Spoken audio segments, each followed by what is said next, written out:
I always thought I had a perfect marriage. Sarah and I had been together for 8 years, and our life seemed like a well-rehearsed dance.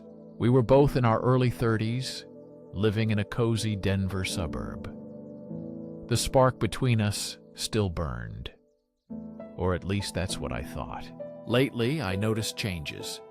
Sarah became distant, her laughter sounded less often, the phone was always in her hands, and there were late-night outings.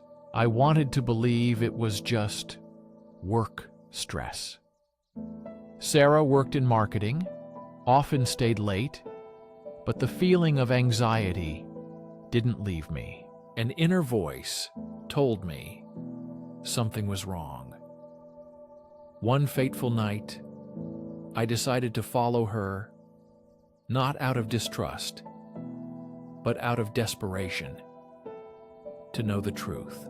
That evening, Sarah said she was going home from work with a friend. His name was Jake. He was a charming man. Always seemed too friendly. Jake was the type who could attract attention in a bar, and it worried me. When Sarah left, I put on my jacket and quietly followed. She turned on the taillights and headed to a trendy bar downtown, where neon signs and live music created a special atmosphere. My heart was pounding wildly watching her go inside. Laughter sounded like a beacon, drawing attention. I waited for Ed outside, leaning against the car, with anxiety in my stomach. It seemed like a long time passed before I dared to peek through the window. What I saw made my blood run cold. Sarah was sitting at the bar with Jake, their laughter blending with the music. They were too close. I noticed how she leaned over, her hand touching his during the conversation. It looked innocent, but it struck right at the heart.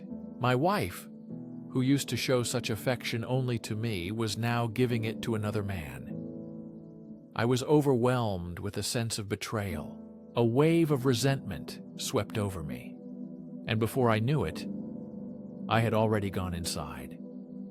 The bar was lively, but my attention was solely on them. I saw them in the far corner, and as I approached, my heart was pounding so hard, it felt like it would burst out of my chest.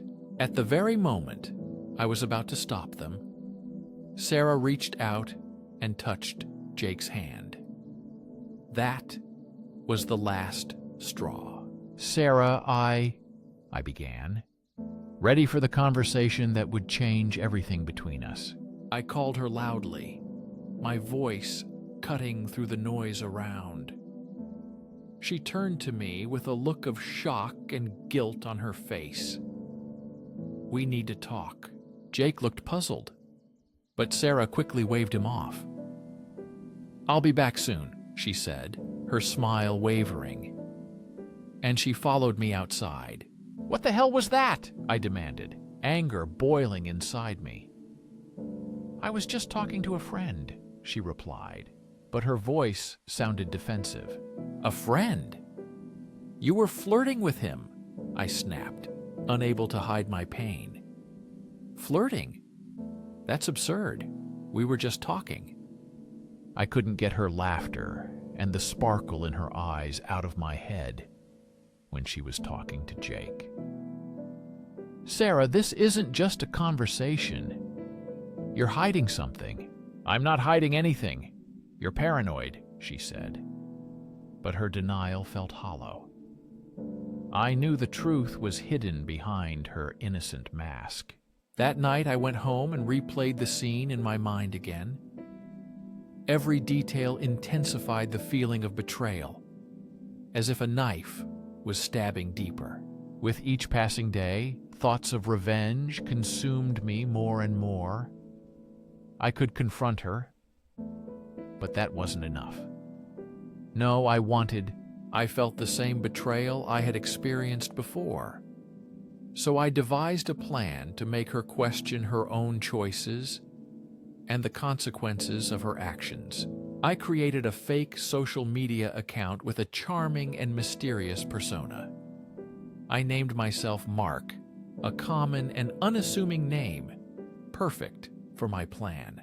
I began following Sarah's social media, patiently waiting for the perfect opportunity to reach out and start a conversation with her.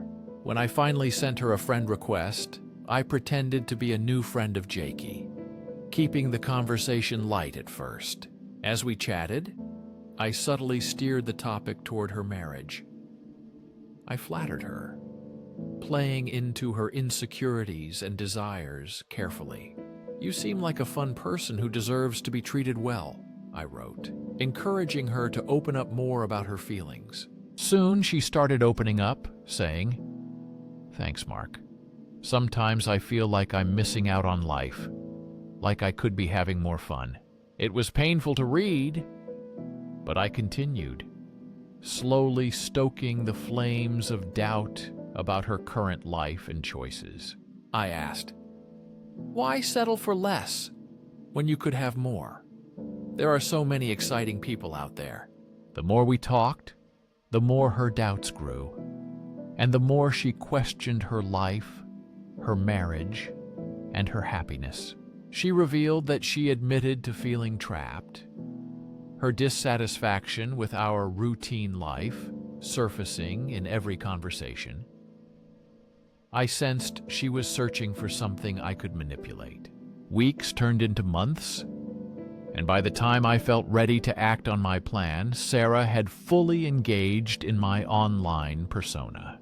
She began to confide in me, sharing her deepest thoughts and frustrations. I carefully crafted my responses to make sure she felt understood.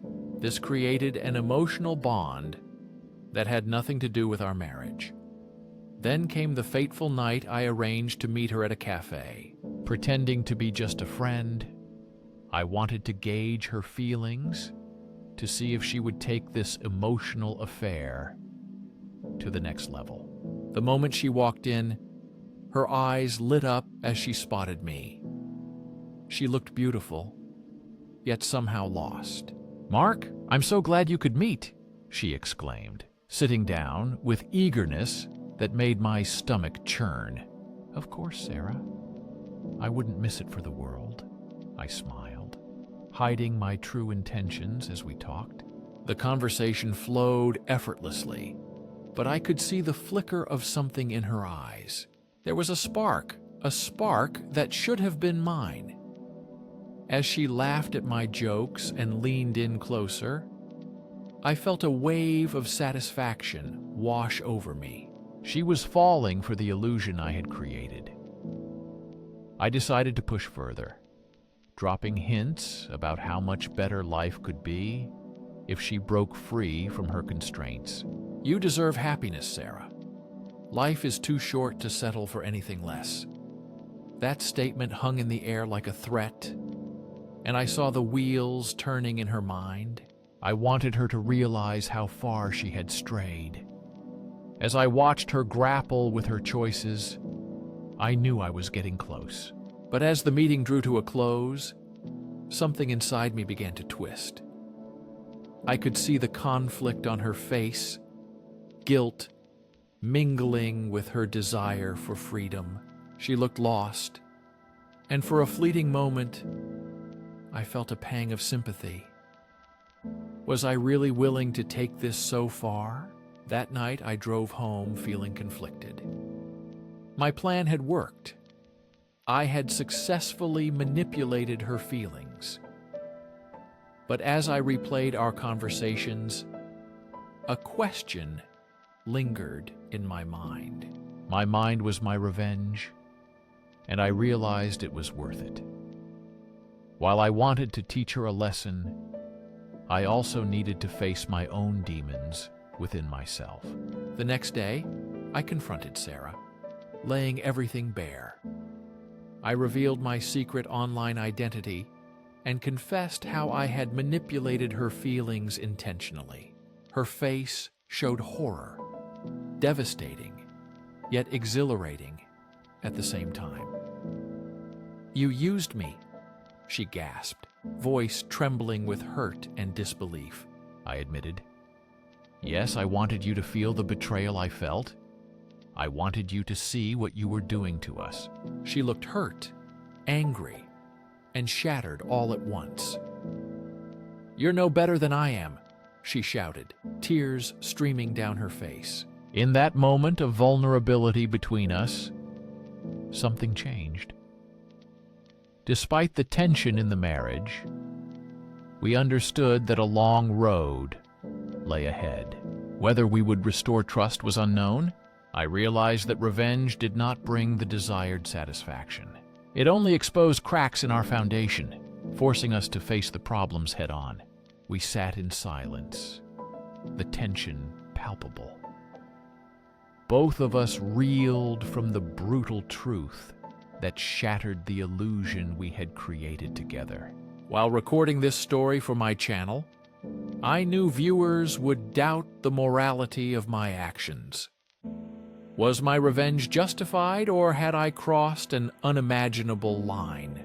In the end, this story is not just about betrayal and revenge. It is a reminder that love is fragile, and sometimes preserving it requires admitting one's own mistakes. If you want to hear more dramatic and thought-provoking stories, don't forget to subscribe to the Lauren's Stories channel.